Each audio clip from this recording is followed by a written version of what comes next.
എയർപോർട്ടിൽ യാത്ര ചെയ്യുന്നവരുടെ ശ്രദ്ധയ്ക്കായിട്ട് പുതിയൊരു അറിയിപ്പ് ഇതുവരെ വന്നിട്ടുണ്ട്. അത് ഇന്റർനാഷണൽ ഫ്ലൈറ്റിൽ യാത്ര ചെയ്യുന്നവരും ഡൊമസ്റ്റിക് ഫ്ലൈറ്റിൽ യാത്ര ചെയ്യുന്നവരും അവരുടെ ലഗേജുമായി ബന്ധപ്പെട്ട പുതിയൊരു അപ്ഡേഷൻ വന്നിട്ടുണ്ട്. ആ അപ്ഡേഷൻ്റെ വിശദമായ ഡീറ്റെയിൽസ് ഞാൻ നിങ്ങൾക്ക് പറഞ്ഞുതരാം.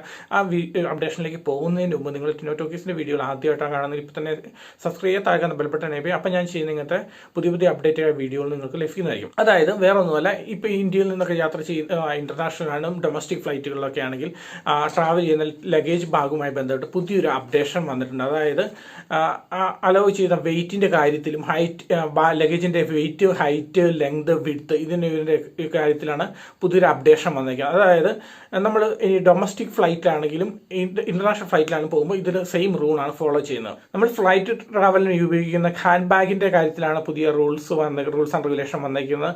അതായത് ബ്യൂറോ ഓഫ് സിവിൽ ഏവിയേഷനും സെക്യൂരിറ്റി ആൻഡ് CASF എന്നിവരാണ് പുതിയൊരു നോട്ടിഫിക്കേഷൻ പുറത്തുവിട്ടിരിക്കുന്നത്. അതായത് ഇക്കണോമിക് ക്ലാസ്സിലാണെങ്കിൽ 7 കിലോ വരെ മാക്സിമം നമുക്ക് ഹാൻഡ് ബാഗുകൾ യൂസ് ചെയ്യാൻ പറ്റുള്ളൂ. അതുപോലെ ഒരു ഹാൻഡ് ബാഗ് മാത്രമേ അലൗഡ് ആയിട്ടുള്ളൂ. ഒന്നിലധികം ഹാൻഡ് ബാഗ് നമുക്ക് ഹോൾഡ് ചെയ്ത് വയ്ക്കാൻ പറ്റില്ല. അതുപോലെ ആ ഹാൻഡ് ബാഗിൻ്റെ സൈസിലും വിഡ്ത്തിലും ലെങ്ത്തിലും ഒക്കെ അവർ പുതിയൊരു കണക്കുകൾ പുറപ്പെടുവിച്ചിട്ടുണ്ട്. അതിൽ പ്രകാരമുള്ളത് മാത്രമേ നമുക്ക് യൂസ് ചെയ്യാൻ പാടുള്ളൂ. അതായത് ഹൈറ്റ് അവർ അലൗ ചെയ്തിരിക്കുന്ന 55 സെൻറ്റിമീറ്ററും അതിൻ്റെ ലെങ്ത് എന്ന് പറയുന്നത് 40 സെൻറ്റിമീറ്ററും വിഡ്ത്ത് എന്ന് പറയുന്നത് 20 സെൻറ്റിമീറ്ററുമാണ് മാക്സിമം പാടുള്ളൂ. അതിൽ കൂടുതലുള്ള അലൗഡ് അല്ല.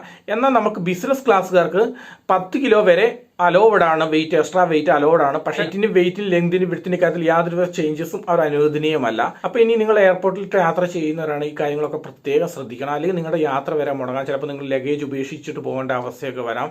അപ്പോൾ അതുപോലെ തന്നെ ഈ നിയമം പ്രാബല്യത്തിൽ വരുന്നത് 2025 മുതലാണ്. പക്ഷേ നിങ്ങൾ നിങ്ങൾ ടിക്കറ്റ് ബുക്ക് ചെയ്തത് മെയ് 2024 മുമ്പാണ് ടിക്കറ്റ് ബുക്ക് ചെയ്തതെങ്കിൽ നിങ്ങളെ ഈ നിയമങ്ങൾ യാതൊന്നും ബാധിക്കില്ല. അതിനുശേഷം ബുക്ക് ചെയ്തവർക്ക് മാത്രമേ ഈ നിയമം ബാധിക്കുള്ളൂ. അപ്പോൾ നിങ്ങൾ ഇനി എയർപോർട്ടിൽ ട്രാവൽ ചെയ്യുന്നവരാണെങ്കിൽ ഈ കാര്യങ്ങൾ പ്രത്യേകം ശ്രദ്ധിക്കുക. നിങ്ങളുടെ ഫ്രണ്ട്സോ റിലേറ്റീവ്സോ ആരെങ്കിലുമൊക്കെ ഉണ്ടെങ്കിൽ അവരിലേക്കൊക്കെ മാക്സിമം ഷെയർ ചെയ്യുക. ഇനി ആരും ഇവിടെ വന്ന് ലോക്കായി പോകേണ്ട അവസ്ഥ ഉണ്ടാകും. ഇതുപോലത്തെ പുതിയ ഇൻഫോർമേറ്റീവ് വീഡിയോ നമുക്ക് വീണ്ടും കാണാം. Good bye.